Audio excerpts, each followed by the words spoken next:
Welcome to Minding My Money. I'm your host, Shawnee, and this is where the journey to financial freedom is real, raw, and a little bit fun.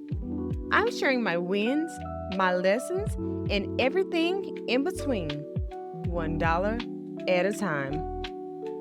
Now, before we jump in, let me say this. This ain't financial advice, just financial realness. They say all you need is $1 in a dream. For me, that was more than a saying. It was survival and a vision. Last episode, we talked about how I got money on my mind, but today we're going back to where the dream started and what that dollar really meant. Today's episode is inspired by a J.Cole track entitled "Dollar in a Dream." And in this song, he goes on to say hey, I got $1 in a dream, and that's all I have is that dollar in a dream. And that's really what I had, $1 in a dream. Let's go back to elementary school. So, in the kindergarten, I attended the same school my grandma worked at, and we would have to walk to school and fight these dogs every day, and definitely was not in the best neighborhood. But in the first grade, I had an opportunity to transfer to a different school, also to not in the best neighborhood, but I enjoyed the fact that I wasn't going to be afraid of stray dogs. And honestly, transferring to that school was the thing that changed my life forever. One thing that mesmerized me about attending this school was how dedicated the school principal was to all of the students.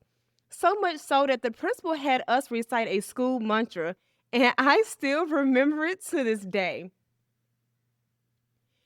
It goes something like this: if it is to be, it is up to me. I can fly, I can fly, I can fly. I can be anything I want to be. I can do anything I decide to do, as long as I listen to people who care about me. If you are weak, you are beat. If you are wise, you will survive. I will prepare myself so that when the doors of opportunity open, I can just walk right in. I can, I will, I believe it is done. Now, back then, those words didn't fully register, but now, today, I see that was the first time I'd ever heard anyone consistently speak about striving for a better future. This was also the first time I also heard the word college. Our school principal always strongly emphasized go to college, do something better with your life. And I recall watching reruns of A Different World all the time, and I'm like, yes, I'm going to go to Hillman. That's what I want to do. Back then, college was taught as the path out of poverty. If you went to college, you made it. I didn't fully understand it, but I believed it. I didn't know what it looked like to get there, but I made up in my mind, I'm going to college. What we weren't taught, though, was financial literacy. We were under the impression that college meant that we would have an abundance of wealth. We wouldn't struggle. We would get away from poverty. That couldn't be further from the truth. There was no talk of generational wealth, just go to school so you don't end up on the streets. We weren't poor in my home, but I couldn't ask for anything, so we were just surviving. My mom worked hard, really hard, and always made sure we had what we needed, not necessarily what we wanted all the time. I definitely do get my work ethic from my mom, but I was determined that I wanted more, and college was going to be the way I saw myself out. I was so determined at a young age, even without knowing how to go about being better, but I was determined to do better than what I saw. So my mom, she got married young. She had me when she was 21, she was married at 18, and never really got to live a typical young adult life. She worked hard, made sacrifices, and leaned on her village so we have food food, childcare, and shelter.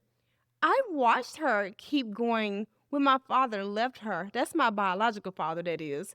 She wasn't getting much child support, but somehow we never went without what we needed. Now, I love my mom and the sacrifices that she made. I'm glad she had me, but I knew that's not the path that I wanted to replicate.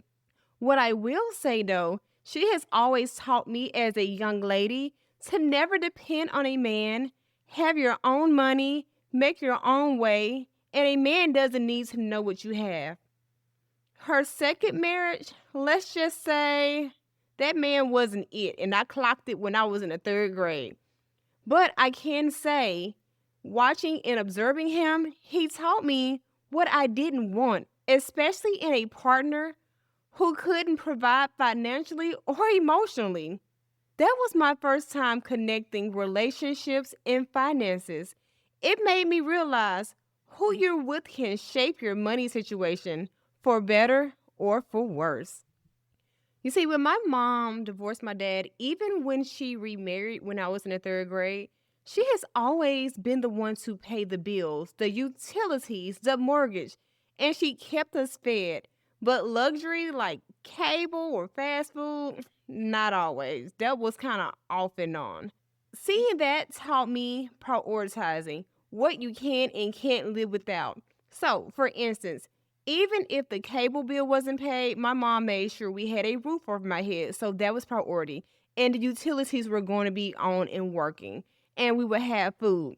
But the other things were not a priority. If she could afford it then that's fine. But as long as we had food, utilities, housing, and clothing, that's all that was important. It also taught me if I ever have kids, I want to give them more, but from a place of preparation and not struggle. I don't have kids yet, mostly because of things like the cost of living, student loan debt, and so on and so on. But I do know this. I want to build differently and with a plan. So, circling back to that dollar and a dream, I didn't have a blueprint for wealth. Dreaming was beautiful, but actually trying to make those dreams come true, stressful. The truth is, most of life is spent working, and a lot of us don't get to enjoy the fruits of our labor. Dreams come with sacrifices I wasn't prepared for. It wasn't this fairy tale that I had envisioned in my head as a child. I have student loan debt. There wasn't a college fund waiting for me. But when I have kids, I plan to create one if they choose to attend college. You see, I wasn't dreaming to flex. I was dreaming because I had to. The alternative was feeling stuck, especially in a city where dreams go to die. That dollar in a dream symbolized hope, freedom, and opportunity. But most importantly, a small step towards something better. Looking back, I wish I had more tools, not just more money, not just how to make more money, but how to turn it into wealth. Now, my journey isn't perfect, but it's far from where I started. Today, I'm just dreaming, I'm planning, I'm managing, and I'm learning every step of the way. And most importantly, I'm sharing it because someone out there might feel stuck like I once did. And they need to know it's possible to shift. Truth be told, I'm still chasing part of that dream and I'm still chasing that dollar. But now I have a plan, not just hope. That's why I started using the cash stuffing system to reset my habits and stay on track. Shameless plug here. Listen carefully. Check out the rest of my YouTube channel where I show how I cashed up my paycheck into envelopes and manage my money with intention. But let's get back on track. So let me ask you, what dreams did you have growing up that still live in you today? Because no matter how far we've come, there's usually a piece of that childhood vision still tucked inside. And even if that path looks different now, the desire for freedom, peace, and purpose is still real. You don't need to be perfect. You don't need to have all the answers. You just need to start with $1 and a dream. We're just getting started on this journey. More stories, more strategies, more realness. Make sure you're subscribed so you don't miss what's next. Thanks for tuning into Minding My Money, where every dollar has a story and every story brings us closer to financial freedom. If you felt inspired, learned something new, or just vibe with the journey, don't forget to subscribe, leave a comment, and share it with someone who needs it. You can also catch more content and behind the scenes moments on YouTube and Instagram. Just search Minding My Money. Until next time, keep minding your money $1 at a time.